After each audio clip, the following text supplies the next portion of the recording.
នេះខ្ញុំបានវិលត្រឡប់មកពីភូមិព្រៃច័ន្ទឃុំអូបេជន់ស្រុកអូជ្រៅបាទហើយងាកមិញឥឡូវនេះខ្ញុំបានមកដល់រាជធានីភ្នំពេញហើយគឺមកដល់កន្លែងតម្កល់សពតារាចម្រៀងម៉ារ៉ាបូណាហើយត្រូវជាប្អូនធរចិត្តស្និទ្ធផងដែរហើយខាងក្រៅខ្ញុំនេះស្ថិតតែក្រុមការងារ SBT បាទក្រុមការងារកូនចៅរបស់ខ្ញុំបាទ SBT តែសិនជាទោះបីជាខ្ញុំមិនបានមកបាទទោះបីជាខ្ញុំនៅព្រំដែនល្ងាចមិញឬបងប្អូនបានឃើញហើយគឺមានក្រុមការងារ SBT គឺគាត់បានមកចូលរួមរំលែកទុកដល់ក្រៀមក្រំមានន័យថាខ្ញុំទៅតែមកដល់ទេហើយខាងនេះគឺប្អូនជាអ្នកស្និទ្ធមួយមលុកម៉ារ៉ាបូណាដែរហើយមើលសងសួរប្អូនតិចមើលបងសួរប្អូនតិចមើលប្អូនឈ្មោះអីនេះគៀកទីរតនៈរតនៈបងសួរមកកាលប្អូនជានិច្ចកាលឬប្អូន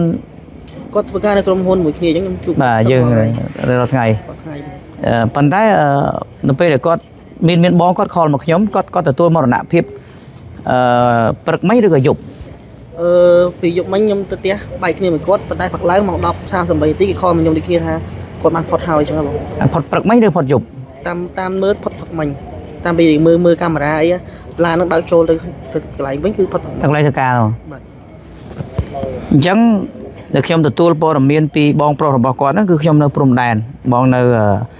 ព្រៃច័ន្ទដើម្បីចោះផ្ដិតនៃព័ត៌មានអញ្ចឹង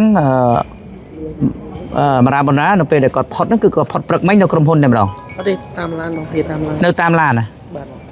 មិនមែននៅក្រុមហ៊ុនទេគឺតាមឡានហ្នឹងគឺគាត់នៅកន្លែងណាឡានគាត់ឡានគាត់ហ្នឹងគាត់ជិះពីកន្លែងជួបជុំមិត្តភក្តិរបស់គ្នាគាត់មកជិះតាមផ្លូវមកផ្ទះវិញបាទហើយក៏មិត្តភក្តិអ្នកដឹកបើកឡានហ្នឹងគាត់ថាបានផុតហើយបានផុតហើយបាទដឹកទៅដល់ពេរុស៊ីដល់ធម្មស្ពានស្ទឹងព្រឹកមិញព្រឹកមិញព្រឹកមិញហ្នឹងគឺគាត់អត់ស្រួលនៅក្នុងឡានទេគាត់អត់ស្រួលទេខ្ញុំអត់បានដឹងច្បាស់ទេដឹងថាពេលដែលគាត់ជិះដឹកបងម៉ូណាត្រឡប់មកផ្ទះវិញគឺអត់សូវស្រួលខ្លួនអត់សូវស្រួលខ្លួនទេអត់សូវស្រួលគាត់បងម៉ូណានិយាយធម្មតាទេប៉ុន្តែពេលគាត់សម្រាកអញ្ចឹងទៅក៏គាត់ដឹងមើលទៅថាផុតហើយផុតនៅក្នុងឡានហ្នឹងបងបាទ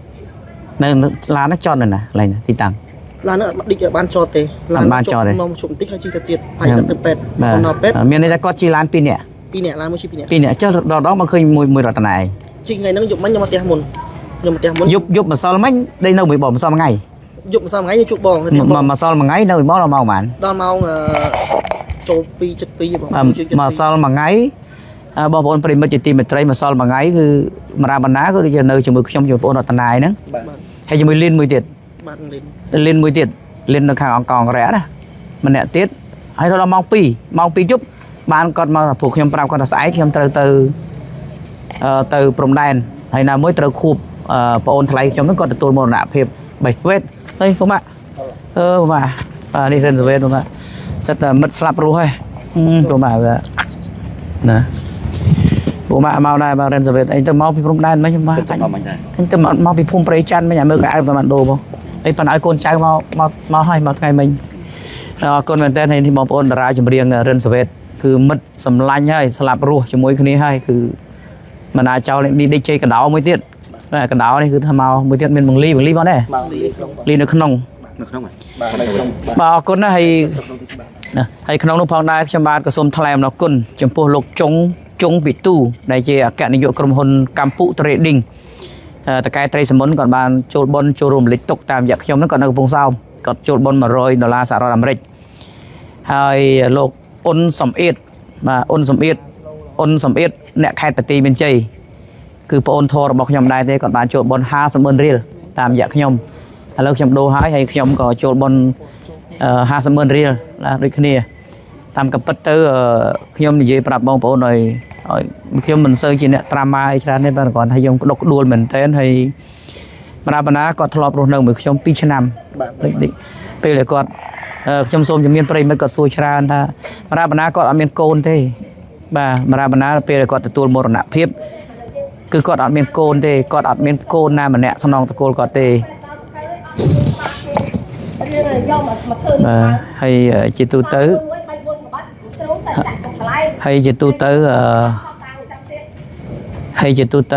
គាត់ មិនតាន់មានគូស្នេហ៍ទេគាត់ធ្លាប់មានអតីតរបស់គាត់ហ្នឹងប៉ុន្តែមិនមានកូនមានចៅអីទេហើយគាត់អត់មានបើនិយាយទៅគាត់អត់មានភរិយាទេបាទគាត់ធ្លាប់មានតែបែកបាក់គ្នាយើងសូមមិននិយាយទេប៉ុន្តែអត់មានកូនទេហើយគាត់មារាបណ្ណាគាត់បើមនុស្សម្នាក់គឺដូចអូនសធាដែរដូចប្អូនតារាសម្ដែងអូនសធាអត្តចរិតក៏ដូចគ្នាគាត់មិនអោយមហាជនឌីលនឹងវាតម្លៃថាអ្នកសិល្បៈពេលដែលឈឺពេលដែលអីគឺរៃលុយសុំលុយមហាជនដើម្បីជៀសវាងកុំឲ្យប៉ះពាល់ដល់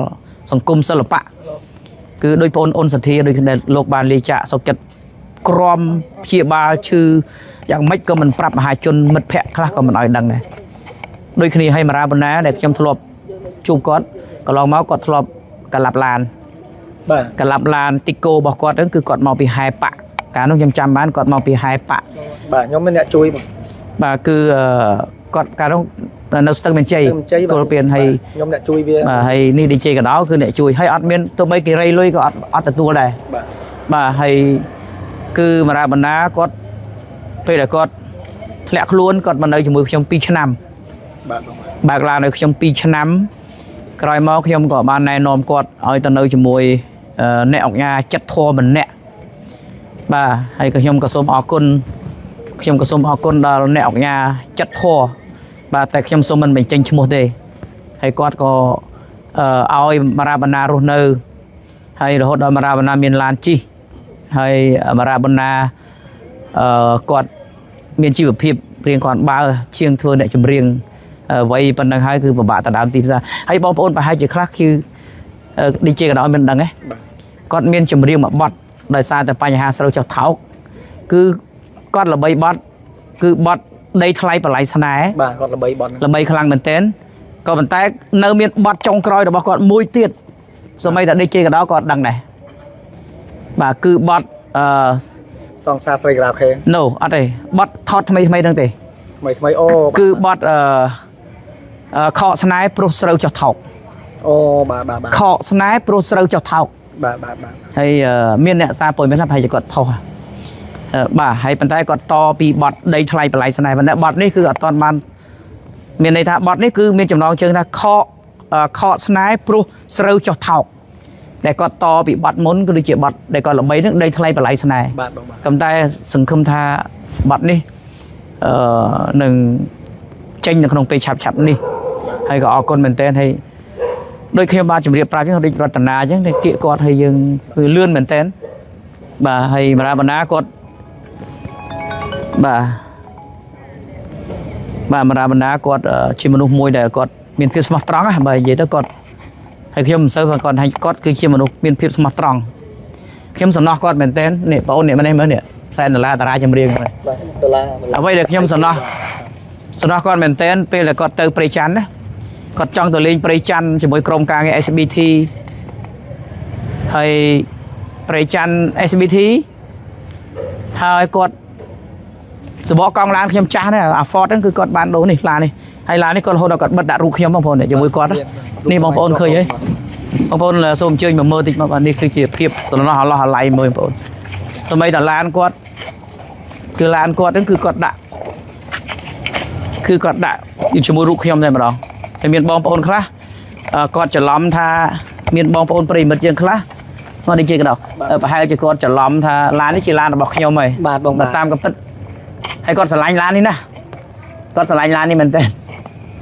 ហើយគាត់បិទហើយកង់ឡាននេះគឺខ្ញុំឲ្យទេអូបាទតែទៅព្រៃច័ន្ទហ្នឹងគឺបាទឡានគាត់សឹកអស់លីងណាបាទនេះសបកកង់របស់ខ្ញុំទេ4គ្រាប់នេះឡាន4គ្រាប់របស់4គ្រាប់របស់គាត់ហ្នឹងគឺរបស់ខ្ញុំទេដូរថ្មីនេះខាងនេះអ្នកដូរឲ្យម្នាក់ខាងនេះនេះម្នាក់ដុល្លារណាគឺដូរឲ្យទេនេះដុល្លារនេះដូរពេលនោះគាត់មានអារម្មណ៍ខុបគាត់សប្បាយចិត្តហើយឡាននេះ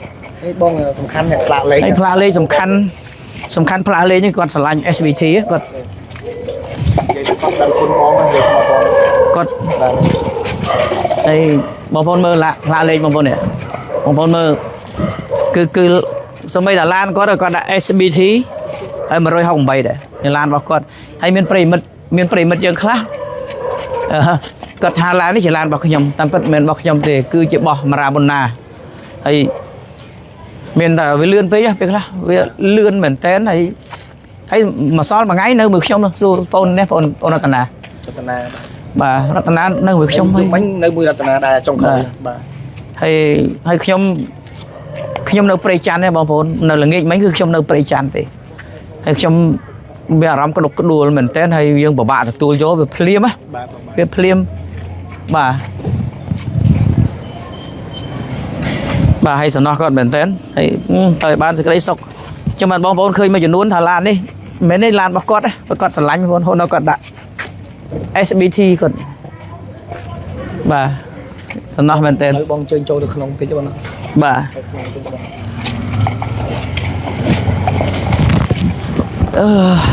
តោះបងប្អូនយើងនេះក្រុមការងារយើងនេះអស់នៅអូដល់តែបងប្អូនយើងណាអូននឹងចូលបច្ច័យបងគឺចូលបននេះសួរនេះបងទៅនេះបងទៅណាខ្ញុំជាទូទៅខ្ញុំស្គាល់តែមារ៉ាប៊ូណាទេបាទដែលបានជួបបងប្រុសមកខលមកខ្ញុំហ៎លោកពុកណាលោកពូស្គាល់នេះខ្ញុំនេះខាងនេះខាងលោកចុងពីទូតកែត្រីសមុនណាគាត់បានចូលរួមរយទុកដល់ក្រៀមក្រំហើយនឹងគាត់ចូលបន$100តាមរយៈខ្ញុំហើយនឹងបងអូនអូនសំអៀតនៅខេត្តបន្ទាយមានជ័យហ្នឹងធ្លាប់ស្គាល់មារ៉ាប៊ូណាដែរគាត់ចូលបន50,000ចូលបន50,000ហើយក្នុងនេះខ្ញុំទាំងអស់1លានបងលោកពូខ្ញុំសួរលោកពូហើយគាត់ផ្ញើចូលបនផងហើយម្ចាស់ទៀនណាបងអូនសំអៀតហើយបងអូនចុងពីទូគឺខ្ញុំបានចូលរួមរំលេចទុកយកបានថាយកថវិកាបច្ច័យដែលរំលេចទុកដល់ក្រៀមក្រំជាមួយគ្រួសារនៃសពនេះគឺបងអូនចុងពីទូហើយ50,000បាទអានេះជប់សំទោសណាខ្ញុំកុំឲ្យនេះពូបច្ច័យរបស់គេកុំឲ្យបាត់30 40នេះខាងរបស់អ៊ុនសំអៀតដែលគាត់ធ្លាប់ស្គាល់មារ៉ាប៊ូណាឃើញមារ៉ាប៊ូណាស្រឡាញ់បងអូនណាឲ្យរៀនណាបាទមើល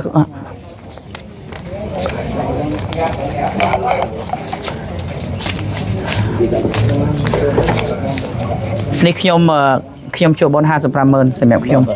SBT ហើយមកកំពុងចាប់មកខាងនេះហើយខាងនេះក៏ជាមិត្តចិត្តស្និទ្ធដែរហើយនេះបងអូនកំពុងចាប់ចូលបន100បាទកំពុងចាស់បាទគាត់នៅខាងអង្គរៈខាងស្រាវជ្រាវជាចិត្តស្និទ្ធនេះបាទព្រឹកមិញតែខលមកខ្ញុំហ្នឹងបាទ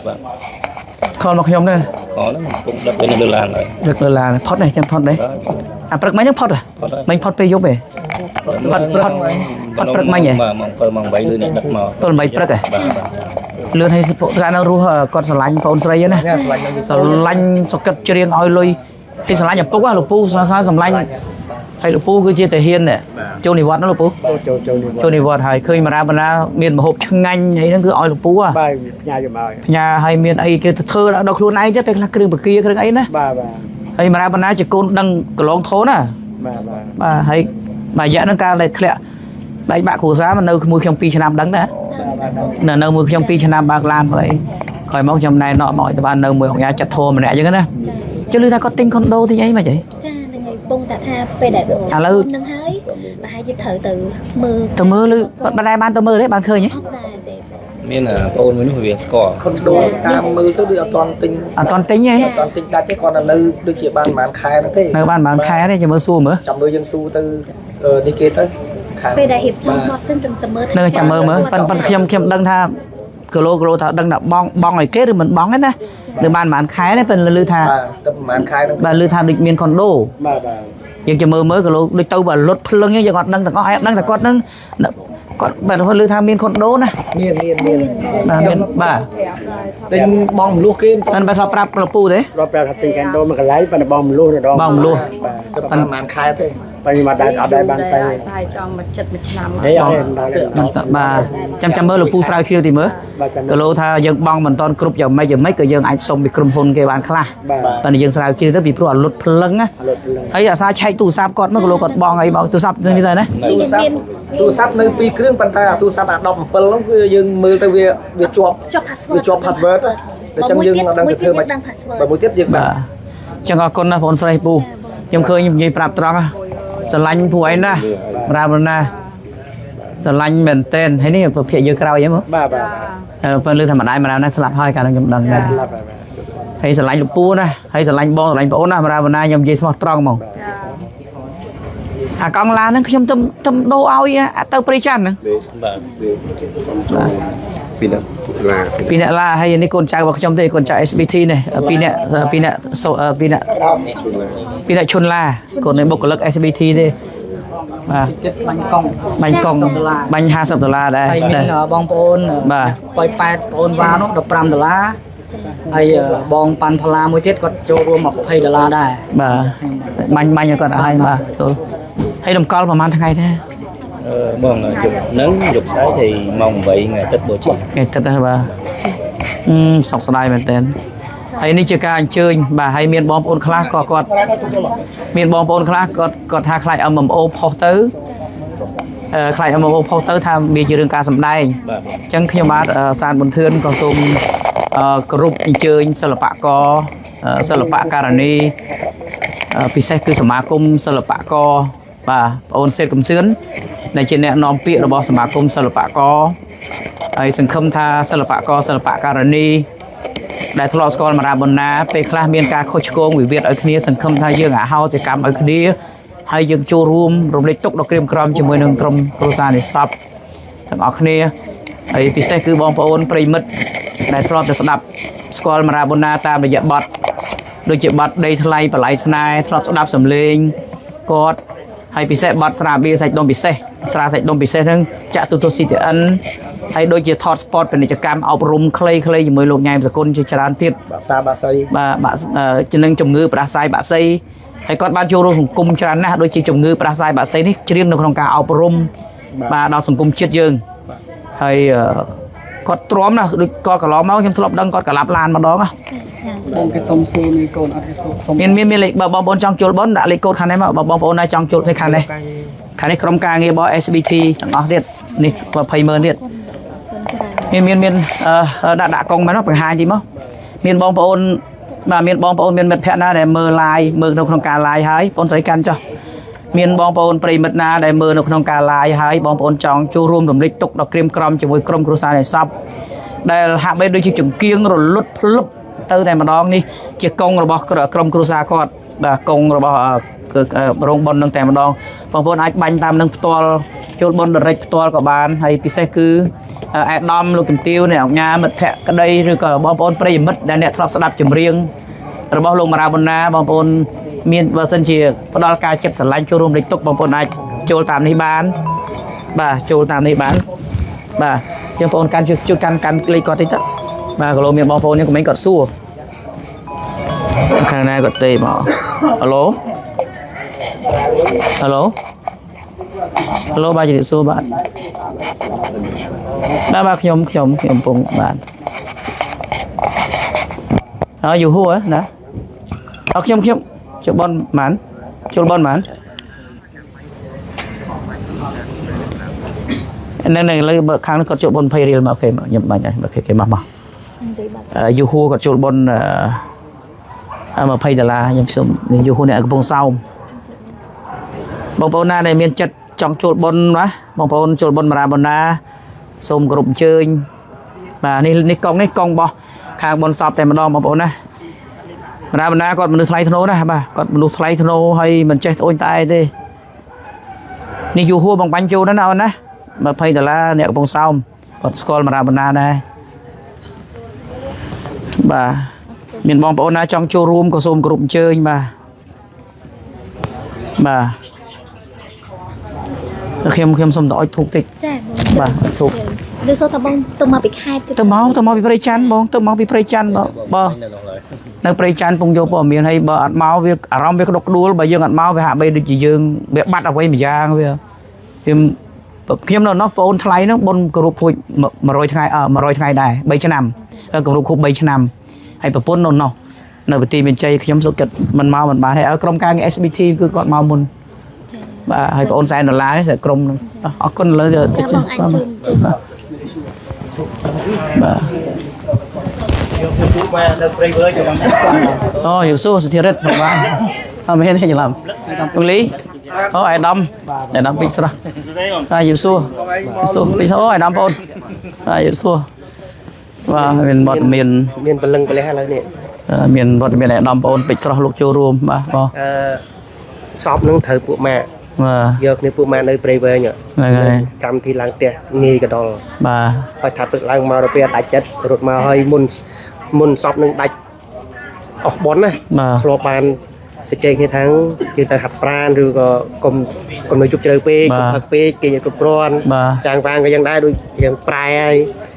ខានខ្ញុំខានយូរហើយ ជួបឈាម បាទជួបឈាមបណ្ឌិតហើយអាយដាម មិត្តមើលជាតិស្ករជាតិខ្លាញ់ជាតិអីបើលើសយើងហាត់ប្រានសម្រក់វាចាញ់យើងញ៉ាំត្រាំតាមពេទ្យណែនាំសពប្រហែលជាអត់ញ៉ាំត្រាំទៀងទាត់ បាទ ព្រោះខ្ញុំធ្លាប់ជួបគាត់គាត់ថាគាត់ថ្នាំញ៉ាំតែពេលធ្វើទុក បាទ អញ្ចឹងពេទ្យគេបានណែនាំថាបើយើងលើសឈាមបើត្រូវញ៉ាំហើយគឺញ៉ាំរហូតទៅហាត់ប្រានមួយថ្ងៃកន្លះម៉ោងអាប្រៃហ្នឹងកាត់ចោលអាផ្អែមកាត់ចោលហាត់ប្រានហើយអត់សារទៅជួបពេទ្យព្រោះខ្ញុំឆ្លងកាត់រួចហើយ បាទអរគុណណាស់អាយដាមអូខេបង សុខភាពអត់អីទេ អត់អីទេខ្ញុំមិនអូបងលីបាទអត់នេះខ្ញុំឲ្យធូបតិចបាទអរគុណវេតហើយមិត្តភ័ក្តិអូដល់ហងលីអរគុណបងប្អូនទាំងអស់គ្នាសប្បាយបាទបងប្អូនអូតារាចម្រៀងចេញខ្ញុំមកពីព្រៃច័ន្ទនោះសុទ្ធមកហ្នឹង អរគុណច្រើនបង បាទមិនមកមិនកើតមកមិនបាទបាទអរគុណបងប្អូនបាទយុរដ្ឋាយកដួងតារាបាទខ្ញុំអរគុណបាទអរគុណឲ្យធូបតិច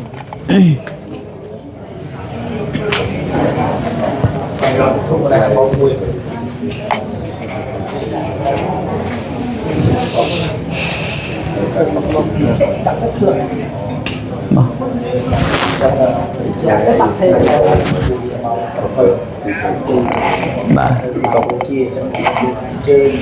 ទសូមបងសានមន្ទឿនណាបងអូនមារាបណ្ណាបងសានមន្ទឿនហើយជូនពរបងអូនឲ្យដល់សុគតិភពហើយជាតិណាសូមឲ្យបងអូនអាយុវែងជាងនឹងហើយបងមកដល់ណាបងអូនណាបងទៅមកពីព្រៃច័ន្ទណាបាទបងអូនទៅឲ្យបានសុខណាបងអូនទៅឲ្យបានសុខឥឡូវបងមកហើយណាហើយមានមិត្តភ័ក្តិយើងមានបង្លីមានអីមានច្រើនណាស់មិត្តភ័ក្តិសិល្បករអាយដាមពេជ្រស្រស់ក៏អញ្ជើញមកដែរមានរិនសវេតមានសិល្បករសិល្បករនីក៏អញ្ជើញមកដែរហើយឥឡូវបងមកដល់បងមកពីព្រៃច័ន្ទណាបងអូនហើយទៅឲ្យបានសុខហើយជាតិក្រោយបើមានជាតិក្រោយសូមឲ្យបងអូនអាយុវែងកុំឲ្យឈឺស្កាត់ហើយកុំឲ្យអាយុខ្លីដល់ជាតិនេះទៀតបាទហើយយប់ម្សិលមិញហ្នឹងយប់ម្សិលមួយថ្ងៃហ្នឹងបងអូននៅមួយបងហើយក៏បងទៅពិធីមានជ័យមួយថ្ងៃទៅព្រំដែនមករំលងបានមួយថ្ងៃសោះបាទហើយជូនពរបងអូនណាឲ្យបើជាតិក្រោយមានមែនសូមអាយុវែងកុំឲ្យផប់ដូចជាតិនេះទៀតណាហើយទៅឲ្យបានសុខ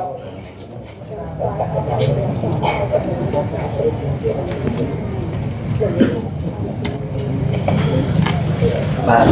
ជាអូនយើងបាទក៏ទុកនៅរហូតដល់ថ្ងៃអាទិត្យចាំជាចំបងជើបាទអាយុ42អាយុ42ឆ្នាំហើយបាទសុខសប្បាយមកសុខសប្បាយអាយុ40អូនសធា40សិលចំនួនល្អឆាប់ណាបាទខ្លីមែនតើហើយលោកមួយឲ្យឃើញតែក្នុងទូរបាទហើយសំខាន់រតនានេះទៅណាមកណាគឺគាត់ហៅរហូតណាទៅណាមកណានេះជាមួយរហូតហើយនៅជាមួយខ្ញុំយប់នោះដូចម៉ោង2ជិតម៉ោង2អាយប់មកសល់មួយថ្ងៃហ៎សល់មួយថ្ងៃសល់មួយថ្ងៃយប់មកសល់មិញយប់មកសល់យប់មិញមែនទេយប់មិញថ្ងៃគាត់ផុតយប់មកសល់យប់មកសល់មួយថ្ងៃយប់មកសល់មិញហ៎បាទយើងឈានចូលមកសល់មិញបាទចឹងអរគុណណាស់បងប្អូនហើយនេះជាបងប្អូនបានឃើញទស្សនាការ live នេះហើយសូមគោរពអញ្ជើញសិល្បករសិល្បករនីមិត្តភ័ក្តិដែលធ្លាប់ស្គាល់មារាបណ្ណាពិសេសគឺប្រិមិត្តដែលធ្លាប់តែស្ដាប់ចម្រៀងហើយនាឆ្នាំ2006គឺគាត់ល្បីខ្លាំងណាស់បាត់ដីថ្លៃបល័យស្នេហ៍ហើយនឹងបាត់អប់រំ sport នៅលើកញ្ចក់ទូរទស្សន៍ជាតិកម្ពុជាហ្នឹងគឺបាត់ជំងឺផ្ដាសាយបាក់សីហើយនឹងបាត់ បាត់សាច់ដុំពិសេសហើយនឹងបាត់បាត់សង្សារស្រីក្រៅអូខេហើយក៏ដូចជាបាត់គាត់ថតជាមួយជាស្រួចជាមួយអេបថងអីហ្នឹងដូចជាបាត់អនិច្ចាជីវិតអ្នកបណ្ដាលដែលនៅជាមួយនៅផលិតកម្ម Galaxy ហើយក៏អរគុណបងប្អូនហើយបងប្អូនចូលរួមលេខទុកដល់ក្រៀមក្រំក៏អរគុណមែនទែនបងប្អូនហើយបងប្អូននេះហើយជាការអញ្ជើញជូនជាដំណឹងដល់សិល្បករសិល្បករនីពិសេសគឺប្រធានសមាគមសិល្បករឲ្យបានដឹងគឺមានបងប្អូនខ្លះគាត់ឆាតមកខ្ញុំថាខ្លាចថតខ្លះអ៊ំអូខ្លាចថតសាច់រឿងឬក៏ថតខារ៉ាអូខេអញ្ចឹងបងប្អូនបានទទួលហើយនេះជាការពិត 100%គឺមរាបារាគាត់បានគឺគេអង្គបេះដូងតែម្ដងដែលប៉ុន្តែពិតទៅគាត់មានជំងឺនឹងយូរហើយបើបងលីគាត់ដឹងដែរគាត់មានជំងឺដូចថាហាក់កត្រាក់ដូចចង់ធ្វើចឹងយូរណាស់ហើយបាទពួកគាត់ធ្លាប់សម្រាប់ផ្ទះខ្ញុំនៅផ្ទះខ្ញុំនោះដូចជាដើមខ្ញុំនេះ2ឆ្នាំដែរបាទហើយក្រោយមកទៅខ្ញុំក៏ណែនាំគាត់ទៅឲ្យនៅមួយអ្នកអង្គញាចិត្តធរម្នាក់ហើយដឹងអង្គញាក៏ដឹងនៅអង្គញាដឹងហើយបាទអញ្ចឹងអរគុណមែនតើហើយពេលនេះខ្ញុំបាទសានបន្ទឿននឹងក្រុមការងារសូមលំអរកាយគ្រប់លាតែប៉ុណ្ណេះ